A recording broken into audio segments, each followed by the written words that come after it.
My name's James Hewitt Price. I'm 88 years old. I'm a pharmacist and a manufacturer. I started off at Nelson College and I went to university in Wellington, to Victoria University to do a BSc, and I took the opportunity to go into pharmacy, which I really loved. I was able to work at Perrott Cecil Pharmacy in Wellington. I got very well trained and I got my pharmacy qualifications, came back to Nelson and worked at Ansell's Pharmacy in Nelson, and I met my wife and got married. We had 5 children. I started Price's Pharmacy here, at the corner of Collingwood and Hardy Street. Now, I picked that site, and my father and I bought a dairy and a building, built this pharmacy there on the corner of Collingwood and Hardy Street. It's now one of the biggest pharmacies in New Zealand, doing about 1,300 prescriptions a day, 7 days a week, which is massive. That business still has my name on it today. It's called Life Pharmacy Prices. I'm getting this video done to hopefully resolve what I could call a long-acting saga of 40 years of criminal damage, gross negligence and corruption, incompetence, and the New Zealand government's cover-up of their 2 main authorities, which was the New Zealand Police and the IRD, the Inland Revenue Department. It all started in 1975 when I had Price's Pharmacy in Nelson. It was a very big business, and unfortunately my accountant appointed a company secretary because we were exceedingly busy, doing up to 500 prescriptions a day. I had 20 staff, and it was really a hectic from woe to go. What happened was my accountants appointed the wife of an accountant of another company to be my company secretary, to do all the banking and all the necessary checks and pay bills and accounts. She was a very, how can I put it, she was a lady which I soon found out that she was an anorectic, and I was very cautious about what she did. She not only conned me, but she conned all my staff as well with her attitude, which was domineering to all the staff, that they had to be very careful with what they spent, because Price's Pharmacy was suffering from cash flow problems because we were financially bankrupted, because I had so much money stolen. Like, to have 6.5 million stolen at once by a group of professionals that stole all the intellectual property. They stole all the money, and the police and the Serious Fraud Squad have just simply refused to investigate it. So these thieves are still out of the community. Now, the reason the Price's name has been kept is because I had a very good reputation as a very competent pharmacist, and I gave free advice to the public in Nelson for a long time, and it certainly riles me to think that this was all stolen off me, and it could have easily been stopped if the police and the Serious Fraud Squad had stepped in and done their duty. This thief, that was the wife of a Nelson accountant, was able to convince her husband, who was one of the accountants in the practice, plus other accountants, that I was a tax evader and a gambler. And that was totally incorrect, totally provably incorrect, as I had one of the most largest tax investigations in Nelson's history, and I was totally cleared of any tax evasion whatsoever, which is the key thing. Yet these people, these professional people, accountants and lawyers in Nelson in particular, I don't say all of them, but a great majority of them, which was confirmed by a High Court judge, that was very serious. That they probably still, and because I could no one would allow me to print a in the paper or any way to refute these allegations. This is why probably some in Nelson still think I was a tax evader and a gambler and got what I deserved. Clearly, I was not that, and all this slander and defamation continued for a long time and probably still continues to this day. But the sad fact about it is that the New Zealand government, despite I've tried on probably 100 occasions to get some justice, have just simply closed ranks around all this corruption and fraud. And I think it's time that the public realise that New Zealand has corruption. Despite what the government says it's a corrupt-free country, I can definitely say, in my opinion, that it's definitely not corrupt-free. In fact, the corruption in some levels is very serious. The first major point I want to cover is the wife of my company's accountants steals approximately 6 figures plus, which was about 150,000, and banks most of the money stolen into her accountant husband's bank account. Her husband then invested the stolen money, he was receiving about $1,000 weekly from his wife, into his client's bank account on a loan basis. Point 2, Apex company accountants, together with the thieves, would slander and defame me as a tax evader and a gambler to most of Nelson's professionals, which was confirmed later as very serious, resulting in later many problems for Apex and the Price family. The crux of the matter is point 3. A comprehensive tax investigation of Apex and the Price family totally clears Apex and the Price family of any tax evasion. As you can imagine, the professionals in Nelson orchestrated the loss of Apex businesses, Price's Pharmacy, Price's Farm, and our first home. The balance of Apex, we were forced to relocate to Auckland to start life again because of all the problems. Well, I was the national president of Roundtable New Zealand, and I was very much involved in a lot of community service work, which I was highly regarded for.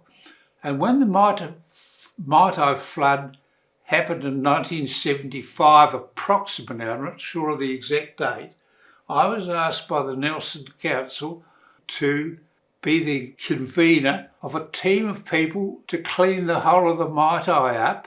And I took a whole week off work. We had about 1,000 different citizens of Nelson helping us, plus about 100 bulldozers and what have you. And we cleaned the whole of the Maitai River up.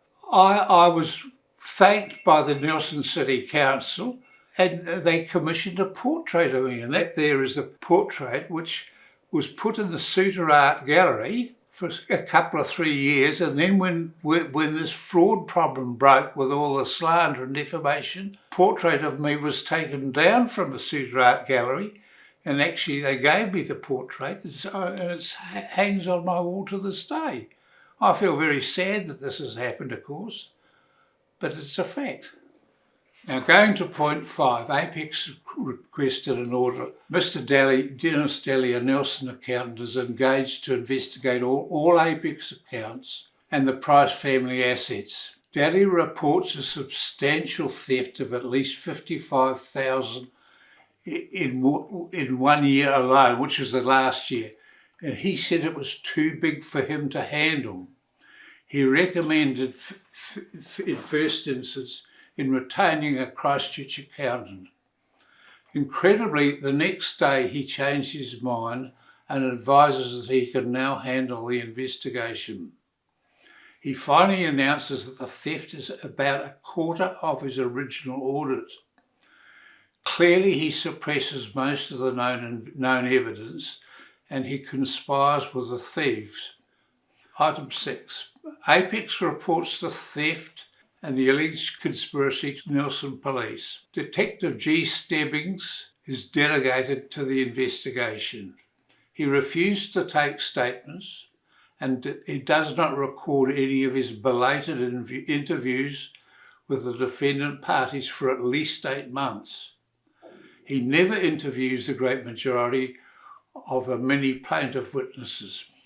Item 7. Manipulation of Apex's key witnesses.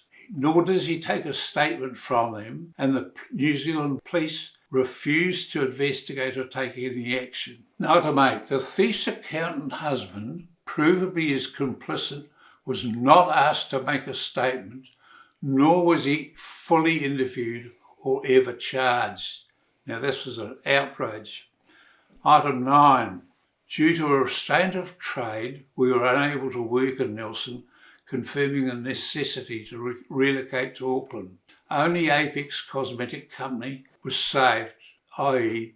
this is the Apex repellent business, which had newly invented technology. The revolutionary technology was later in 1999 recognised by the Travellers Medical and Vaccination Centres internationally and lauded on their worldwide website to all doctors and pharmacists, and promoted by other means, creating a massive export demand for Apex. Moving to item 10. The Nelson police only charged the thief with a fraction of the audited theft, which was clearly a cover-up. The New Zealand police investigated the corrupt detective Stebbings and found him guilty of gross negligence and corruption. And in 1985 they sacked him, paying him a substantial perf. The New Zealand police made no attempt to correct the very serious damage caused to Apex and the Price family. Item 11. Apex is now in Auckland and thrives. Apex releases 2 new outstanding product ranges. Morning Mist Natural range, 16 New Zealand Army products, which was NATO codified with the royalties to be paid to the New Zealand government. Both products gained strong export demand. Item 12. J.H. Price was now the national president of Roundtable New Zealand, and I toured the Middle East, Asia, UK, Europe, Australia, USA and Canada, and Spain, established 18 international sales teams and distributors, and we gained registration for Apex Repel, which is our key product for the UK and Europe. Now this was an absolutely unbelievable registration. It cost about $700,000 to do. You'll see later we were blocked with it.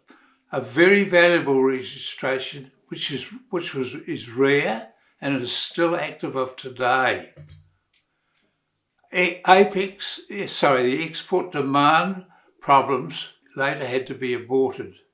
This was a huge loss for New Zealand. The reason, no tax. They've got away with it. And as far as I'm concerned, this is the reason why we had to cease all our exports, because I didn't have that.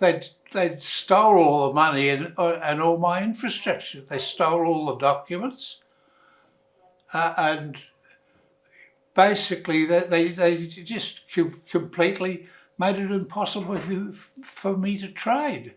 And this is why it's an absolute disaster, because these products I have this registration for the whole of Europe and the UK for these anti-malarial products, which is still active of today because the registrations still stand.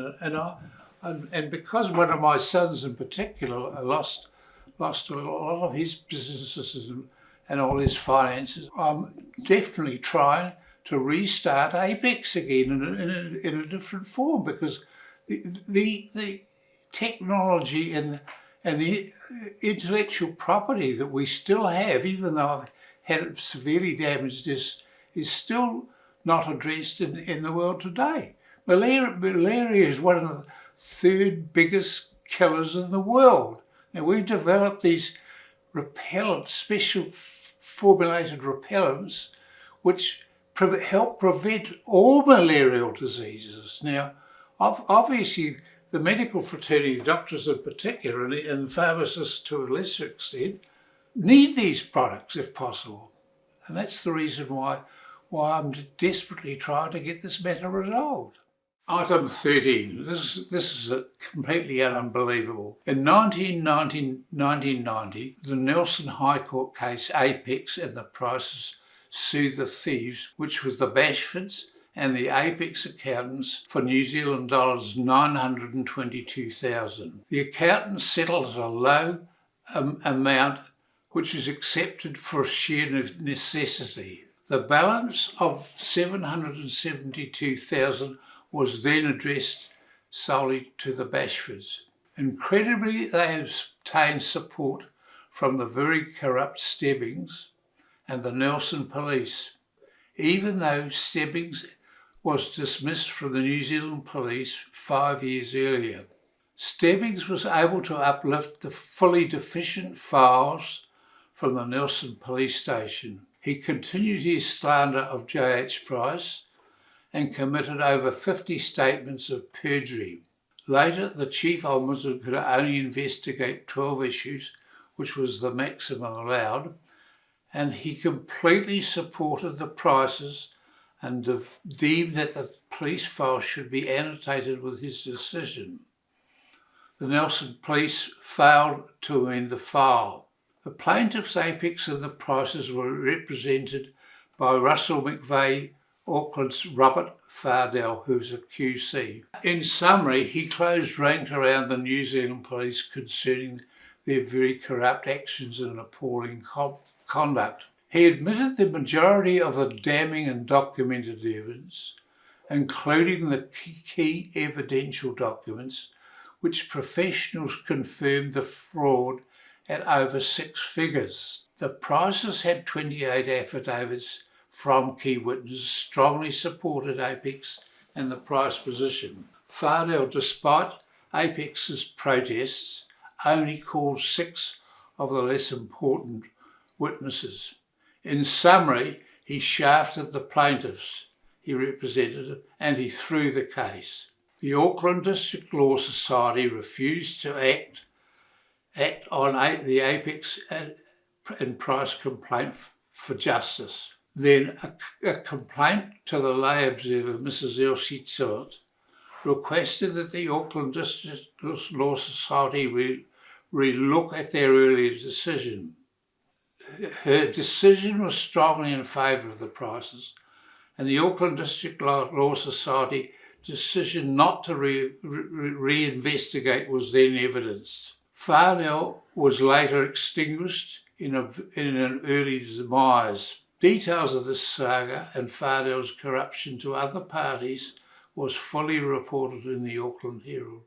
Now, critically, in 1991-92, Apex sends 2 containers of pre-ordered export stock, Apex Repel and the Morning Mist, to the Apex UK office. Value of the stock and VAT was in excess of 300,000.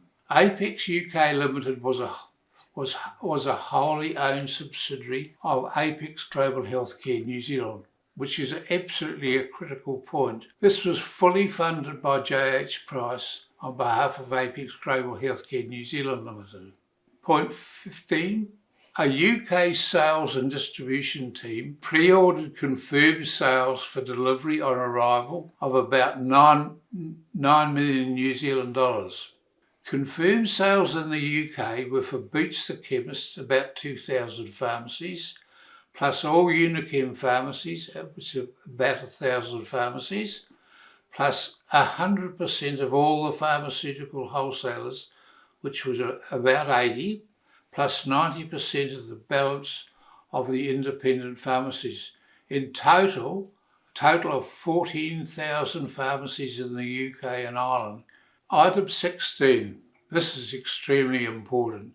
Disaster strikes while in the UK at Apex's Portsmouth office. J.H. Price is advised by the other Apex director, my wife Anne, that the whole of the Apex group had been stolen and that J.H. Price myself had been disbarred from my directorship. The theft was orchestrated by Apex Auckland's accountants, Alan Coots and Vic Seitkowitz, and also Paul Caron, an ex-Russell McVeigh barrister and solicitor, together with a pharmacist who was also the CEO of Community Pharmacy Limited New Zealand, which was New Zealand's largest pharmaceutical wholesaler, named Ian Jennings. It is important to fully understand and discuss this major theft, corruption and criminal damage and the failure of the New Zealand Police and the Serious Fraud Office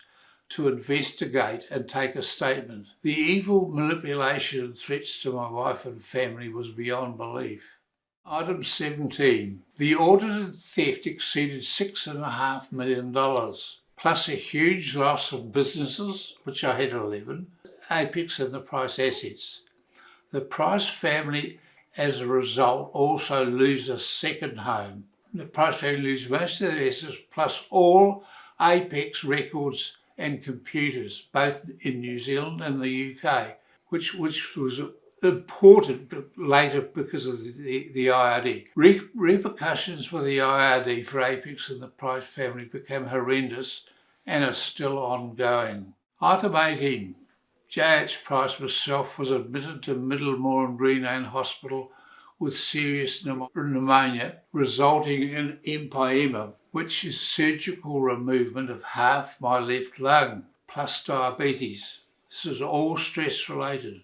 My wife Anne, L.A. Price, has huge problems. We lost our second daughter, we had no home, no finance, and I was unable to work for some 18 months. We had no business income and other financial damage occurred. I was then forced to refinance and return to pharmacy, I went to Dargaville to start life once again and to help my devastated wife and our 5 children. While I was in Dargaville, I fought the criminal elements involved in theft, and I was successful in regaining about 50% of Apex business. And the key reason we recovered it was we had the intellectual property was owned by the Price Family Trust. The Prices and Apex were still heavy losers, and later in 2006 and 7 we had a counterclaim which I'd like you to understand. Point 19.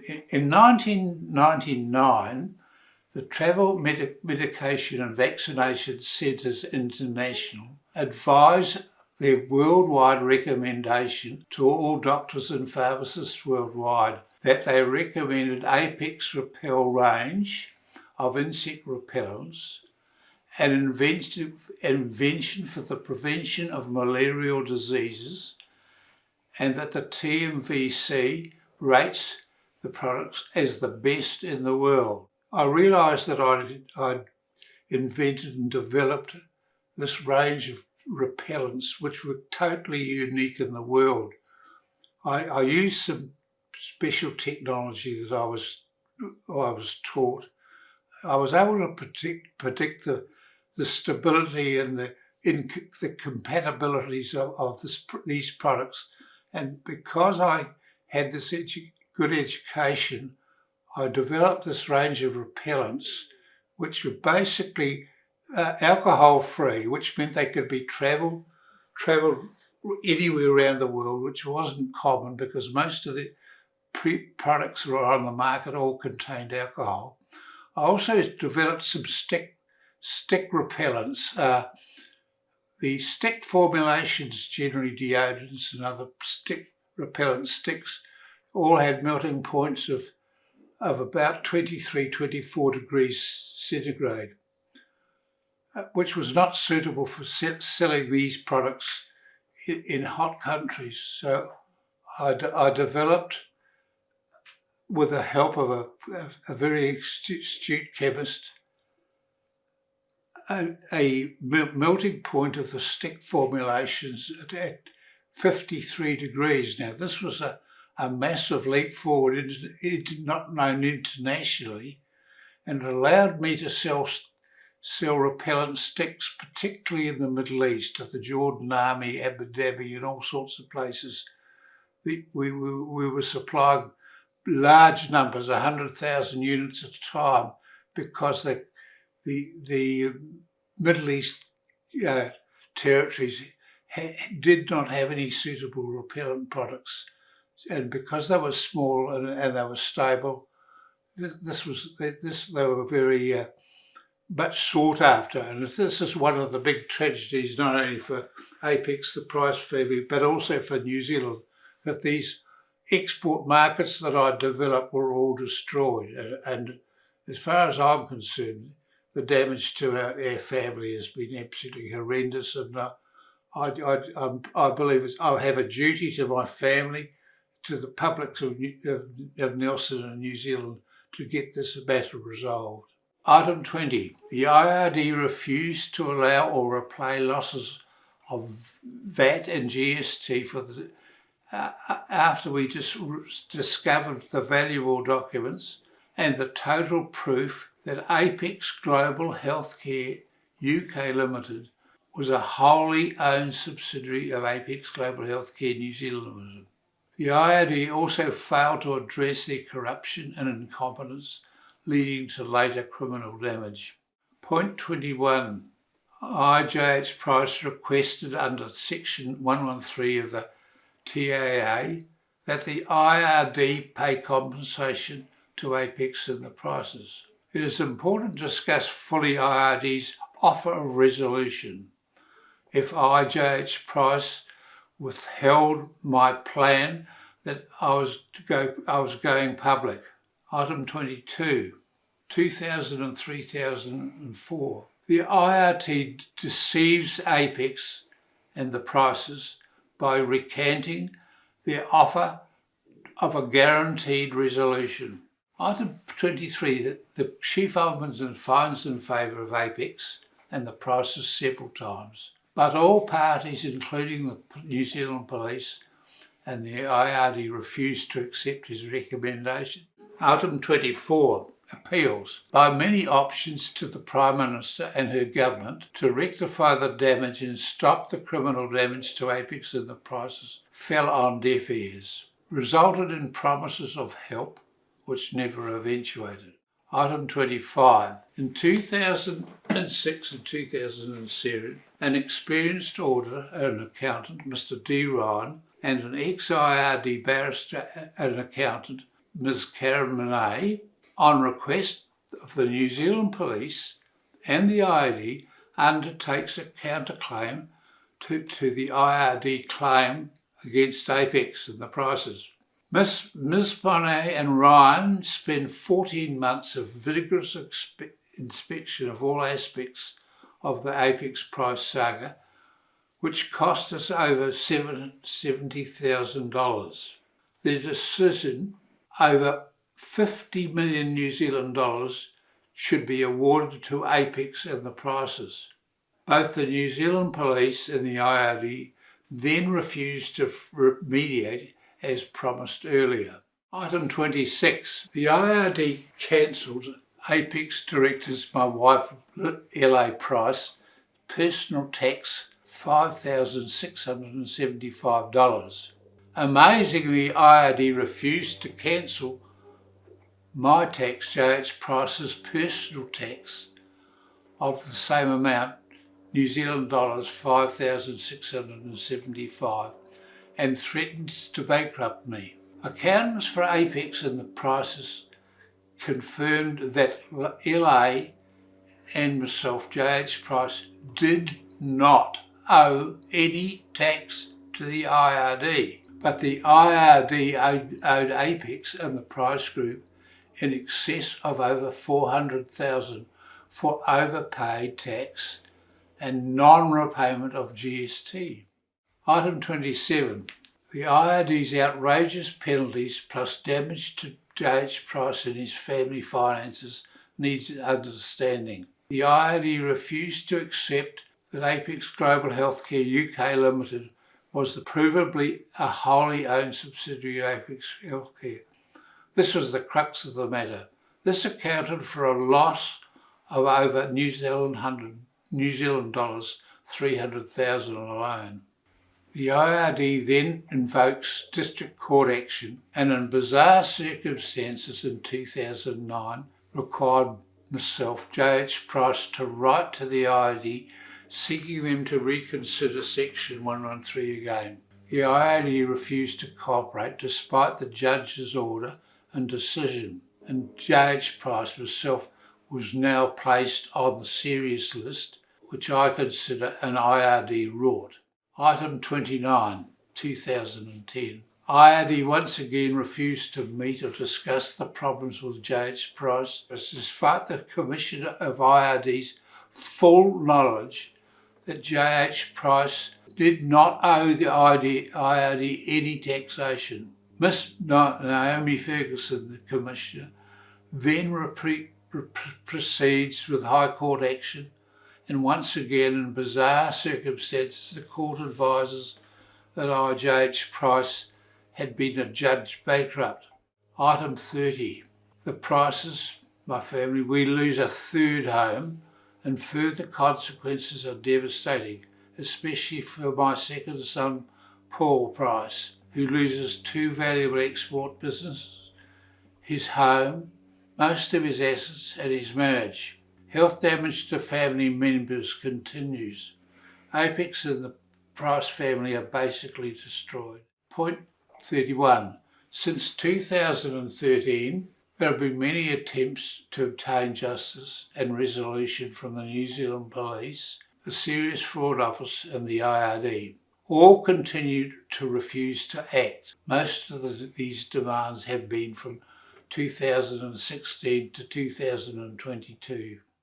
Item number 32. Last year, 2021, a criminal complaint has been lodged against Ms. Naomi Ferguson, the Commissioner of IRD, with the New Zealand Police and the Serious Fraud Office. The New Zealand Police have refused to act or to even discuss the complaint. The Serious Fraud Office accepted that complaint and advised of an investigation and issued a file number of CON 009452 and also a case number MB 6047241. Approximately 1 month later, the SFO has advised that they will no longer investigate or take any action. This is clearly the SFO has succumbed to pressure and has been persuaded to cease action. And I've got a question, by who or by whom? Point 33. Because of much pressure from several caring citizens appalled by the lack of justice and the resultant criminal damage, the writer has been requested to make a video of this whole saga at the first opportunity, and there is now action. Item 34. There are comprehensive diary notes with all responses on original letters and letterheads. I've got some 40 plus large files from the New Zealand Police, the New Zealand Government, plus the SFO and the IRD. All these documents are held in safety as full proof of this incredible and bizarre saga. And to finish, I make a statement of fact.